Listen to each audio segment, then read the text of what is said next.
Hello and welcome back to another Doctor Who action figure review. In today's review I'm going to be taking a look at the first and second History of the Daleks sets that are available in B&M stores. These sets have been released since July and that's pretty much all I've got to say on the matter. So let's dive in by taking a look at the first set by looking at the packaging. Taking a look at the packaging, it's the basic white and blue style guide, with the TARDIS on the side, the window on the front showing off the figures on the inside, and on the back you get publicity images of the figures, as well as a description of the story, the Daleks. Opening up the box, you get a beautifully rendered interior of the Dalek city as seen in the story. It makes a lovely display piece if you decide to keep it, but again, it's something that I don't usually do, but is nice for collectors out there if they do want to keep it. Taking the Daleks out of the box, they are really nice. These are pretty much the same release that came out back in 2008 when they were first originally released in the Dalek Collector Set 1. This time they've had an overhaul. The paints on the paint apps have been slightly tweaked from the original design. The silver is much more bright and vibrant instead of the original release, and they just look really good. I think actually the paint they've used on these are actually similar to the ones that they used on the Silver Nemesis Cybermen that came out last year, and it makes them look more accurate to what was seen in the show. And the silver used on this is literally everywhere, from the dome, the neck rings, the midsection, and the skirt itself. It really does pop out and make these Daleks look really, really nice. And it does make these Daleks look really cool compared to the original. Now, one other thing to compare these two is the fact that the eye stalks are different. They are exactly the same sculpt, but are painted differently. So with one of the Daleks, they actually have a smaller pupil than the other Dalek. Now, this is because in the show, one of the main props had a camera lens in the eye, which means it could change the size of the pupil. So this has been painted here, and it looks really cool compared to what we have seen before, and it gives a nice variation to the set so you don't just get two identical figures. So as I've said, these are exactly the same sculpt with the correct number of rings on the eye stalk, and there doesn't seem to be any paint bleeds at all on mine, but I know that is a regular occurrence on several different figures. Taking a look at the skirt section, the hemispheres have been painted in a baby blue colour, with a lighter blue on top for some weird reason. Now, I don't know why they've done this, but from a far distance you can't really see it, but up close it can look a bit jarring, but I'd have no idea why they've done it. It's possibly a factory error, but it doesn't really bother me too much. On the left-hand side of the Dalek, there is a small circular section on one of the hemispheres. Now, this is because this mould is obviously been altered for the sound effects waves that were brought out many moons ago, and it still contains that ring. It doesn't really bother me too much, and again, from a distance, you can't really see it. I can understand if it does annoy a few people. There doesn't seem to be many paint bleeds on mine as such, not as far as I can tell on either of the Daleks, but I know again that is a regular occurrence and it's a shame, but it's something that can't be helped, and if you want to rectify it yourself, you can easily just paint over it. Moving up to the midsection, you have this grey on silver contrast, which is always really lovely to have. It's all nice and crisp with the paint apps, and there doesn't seem to be any bleeds on either of mine, from what I can tell. And there doesn't seem to be any scuff marks on mine either. Taking a look at the plunger, it has also been painted in the same silver as the rest of the body, which is really nice, and it contrasts rather well with the rest of the toy. And you have the gun with all the little intricate details on the inside, which was lost on later Dalek props. One little detail that they didn't really need to do, but they did it anyway, was that they added the identification marks on the back of the toys. Now, this was used for up in the gallery so that the director could tell which Dalek is which. So when they would want a certain Dalek to move, they would say, Dalek number 1, could you move to the left?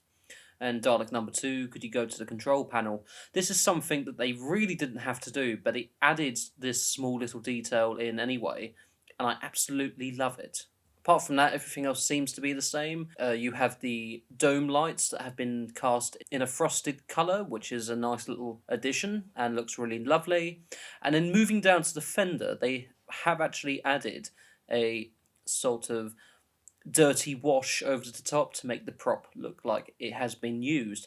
Now, this is something as well that I think looks really cool, and it does give a little bit more detail to the toy and really does bring it to life. And I really do think that this, in general, makes it look more accurate, as these props were treated a bit badly over the years, even though this was their first appearance. So comparing this toy to the original release that came out way back in 2009, the similarities of the sculpt are pretty much the same. The only differences between the two are just the paint apps. I must say really that I'm all in favour for the new release that has just come out, as the paint apps are much more vibrant and make the toy look more realistic compared to the original. But I must admit, it's quite nice that we've had an update, and it's really cool to finally army build these, as I didn't really have the original set at all. I ended up buying this and the Supreme Dalek from that set single-cardedly, so it's actually quite nice to have some more for army building. Okay, so swiftly moving on to articulation. It's pretty much like your standard Dalek. Its dome can do a full 360 turn. The eye stalk can pivot up and down. The gun and plunger are on ball joints, so they can move around. Also, on the base of the Dalek, it has been fitted with 3 wheels, so it can move around freely. As a quick overall for this set, I would say this is probably something that any collector should pick up if you've missed out on the original Dalek collector set and you were wanting to get this type of Dalek. This is probably your best chance to get one now, in a better paint decor as well. It is quite cool, and you can pose it with the First Doctor if you wish on the shelf, or if you fancy playing around with them, you can get your little William Hartnell dolly and reenact those scenes from the first Dalek story. So taking a look at the second set, this set is based upon the second outing of the Daleks, Dalek Invasion of Earth, which has the inclusion of the Dalek Supreme and a standard drone Dalek. Taking a quick look at the packaging, it's exactly the same as the first set, but with a few reiterations, such as the fact it now says History of the Daleks Set 2, and features some information about what story this set is from.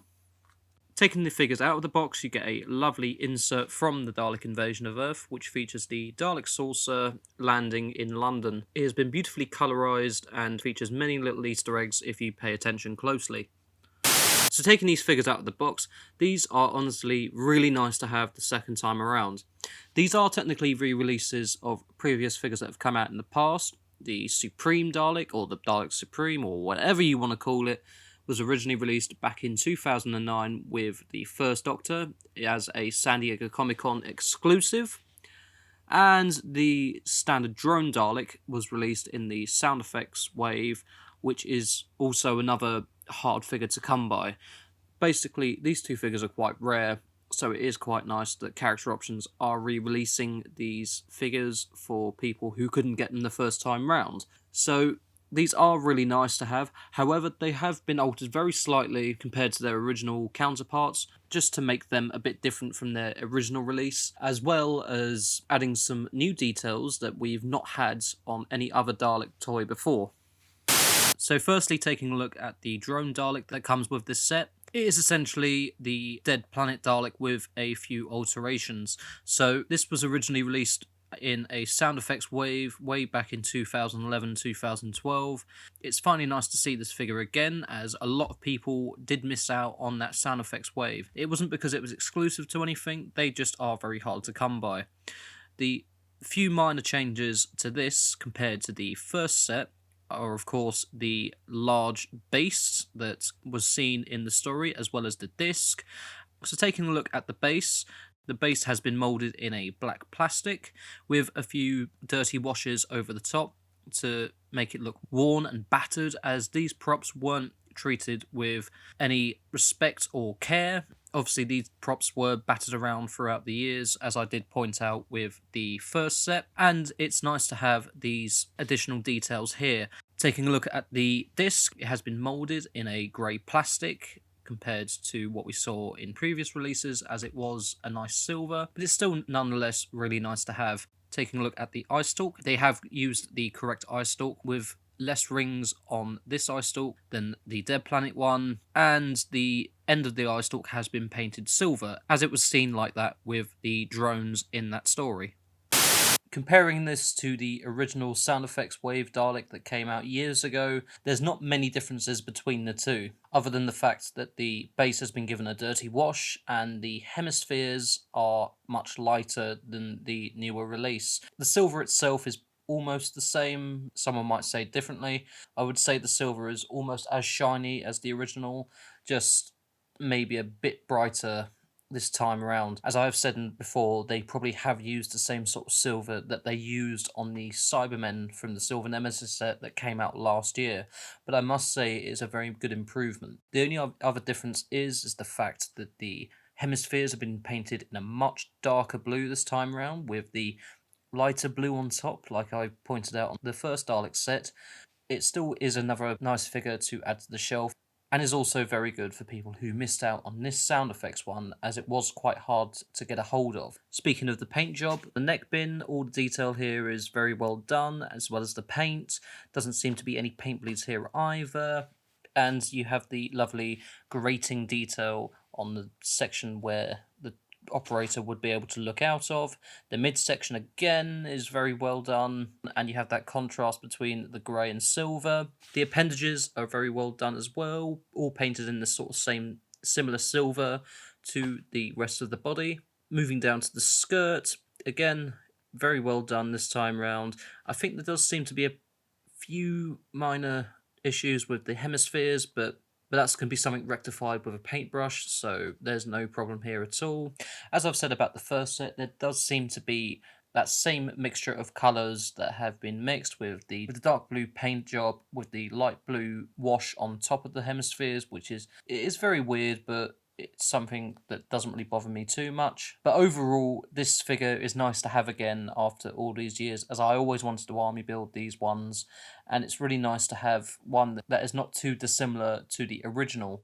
So it's cool to have this again, and I am happy to have a second version of this on the shelf. So now swiftly moving on to the Supreme Dalek that comes in this set. This is essentially the San Diego Comic-Con release that came out way back in 2009. Comparing this to the original, this is essentially the exact same figure, with a few minor differences such as that base, and it also comes with a dark grey disc this time around instead of the silver. But other two differences I'd like to point out are the fact that the black is ever so slightly darker to this one, on the new one compared to the original. I don't know if that's a trick of the lighting or my eyes playing tricks on me, but it does seem different here. Also to point out that the blue on the hemispheres is ever so slightly darker as well, so that's a nice new addition. And then moving up to the eye stalk, it has been painted in a solid black, unlike the original that was originally silver. And the iris on the Dalek has been painted in a small white dot to give the fact that the Dalek is sort of squinting. So that's a nice little addition here.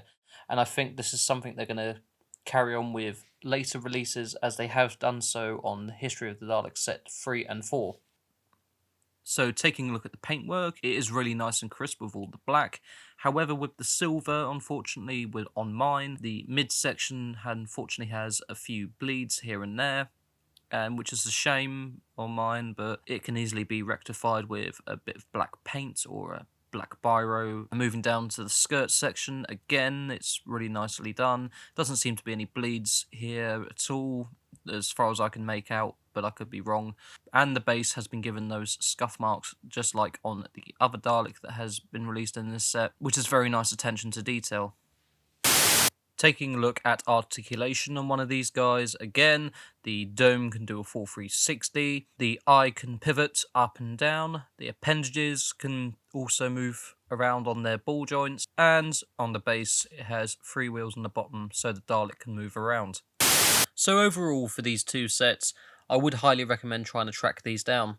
These are still available in B&M stores, so if you want to get a hold of them as well as the new sets that have just come out, I would highly recommend trying to get them. I mean, there's not a huge difference compared to the original, apart from the new silver paint job and the fact that the iris is smaller on one of the Daleks on each set, but it is really nice for people who missed out on the original releases and saves people from spending hundreds of pounds trying to get their teeth into the original release. For a fan like myself, I couldn't really pass these sets down, as they looked really, really cool. And to be honest, it was nice to get these as an army build, as I've only ever had one of each Dalek from both of these sets. So this is actually a good recommendation to try and get these. They are still available in B&M stores at the moment, but try and be quick because these could leave the shelves anytime. So this is pretty much it with the review now. My next review will be the Jungles of Mechanus set.